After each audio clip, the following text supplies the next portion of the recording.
હું મુકેશ સાહેબને વિનંતી કરીશ કે તેઓ બે શબ્દો કહેશે. શ્રી મુકેશ કુમાર રતિલાલ સોલંકી સાહેબ, તાળીઓથી આપણે આવકારીએ અને એમને સાંભળીએ. ખૂબ સાંભળ્યા છે, ફરીથી પુનઃ એકવાર સાંભળીએ.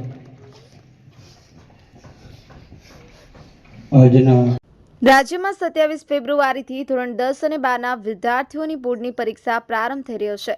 ત્યારે વિવિધ શાળાઓમાં ધોરણ 10 અને 12ના વિદ્યાર્થીઓનો વિદાય સમારંભ યોજવામાં આવ્યો હતો. સાથે શુભેચ્છાઓ પાઠવવામાં આવી. ત્યારે બનાસકાંઠા જિલ્લાના ભાભર તાલુકાના સનેસરા ગામ ખાતે આવેલી સરકારી માધ્યમિક શાળાના પૂર્વ શિક્ષક મુકેશભાઈ સોલંકીનો વિદાય સમારંભ સાથે ધોરણ 10 અને 12 વિદ્યાર્થીઓનો શુભેચ્છા સમારોહ કાર્યક્રમ યોજવામાં આવ્યો હતો. વિદ્યાર્થીઓ દ્વારા સાંસ્કૃતિક કાર્યક્રમ રાખવામાં આવ્યો હતો. વિદ્યાર્થીઓ દ્વારા પોતાના અનુભવો રજૂ કરવામાં આવ્યા હતા.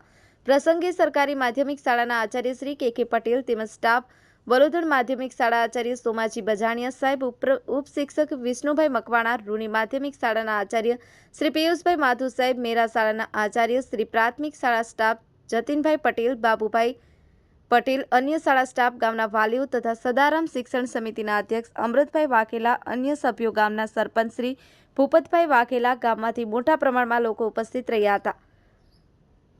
વાઘેલા પાછા આર Bhabhar, the mirror news, Banaskantha. તેઓ મોટા છે એટલે આમાંથી કંઈ ન કહેવાય. નમસ્કાર. આજના આ વિદાય સમારંભ પર આદરણીય આચાર્યશ્રી, માનનીય શિક્ષકગણ તથા મારા વહાલા વિદ્યાર્થી મિત્રો, આજના આ વિદાય સમારંભ પર હું આપ સૌનું સ્વાગત કરું છું. આજે આપણા શિક્ષક અને ધોરણ 10 અને 12ના વિદ્યાર્થીઓની વિદાય સમારંભ પર હું તેમના વિશે મારી લાગણીઓ વ્યક્ત કરવા માંગુ છું. પ્રિય મિત્રો, આપણે જાણીએ છીએ કે વિદાય સમારંભનું આયોજન કરવું એ કેટલી દુઃખની વાત છે. તેમ છતાં આપણે ઉદાસ ન થવું જોઈએ અને તેમને ખુશીથી વિદાય આપવી જોઈએ. તમે અમારા પ્રિય શિક્ષક છો અને હંમેશા અમારા હૃદયમાં પણ રહેશો. આ વિદાય સમારંભ પર તમે અમારા મુખ્ય મહેમાન છો. હું જાણું છું કે આપણે બધા આપણા પ્રિય શિક્ષકને વિદાય આપતા દુઃખી છીએ, કારણ કે આપણે હંમેશા આપણા પ્રિય શિક્ષક એટલે કે તમને યાદ કરીશું. પણ તમારી સામે મારી લાગણીઓ વ્યક્ત કરવામાં મને ખૂબ આનંદ થાય છે. એક તરફ અમે દુઃખી છીએ અને બીજી તરફ ખુશ પણ છીએ.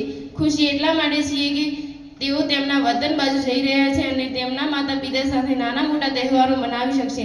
અને દુઃખી એટલા માટે છીએ કે તેઓ અમારી શાળામાંથી વિદાય લઈ રહ્યા છે. તમે અમારી શાળાના એક કલ્પવૃક્ષ છો, જે દરેક બગીચામાં નથી ખીલી શકતા. તેઓ ખુશ નસીબ હોય છે જેમને તમારા જેવા ગુરુ મળે છે. તમે અમારી શાળાના શિક્ષણ અને અન્ય રચનાત્મક કાર્યમાં ઘણું યોગદાન આપ્યું છે.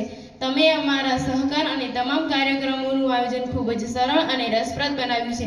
તમે અમારા ભૌતિક શાસ્ત્રના શ્રેષ્ઠ શિક્ષક છો, જેમણે આ મુશ્કેલ અને નીરસ વિષયને ખૂબ જ સરળ અને રસપ્રદ બનાવ્યો છે. તમે દરેક માટે મદદરૂપ છો અને કોઈ પણ કાર્ય પૂર્ણ કરવામાં દરેકને મદદ કરો છો. તમારા અસાધારણ ગુણો તમને અન્ય કરતાં અલગ બનાવે છે.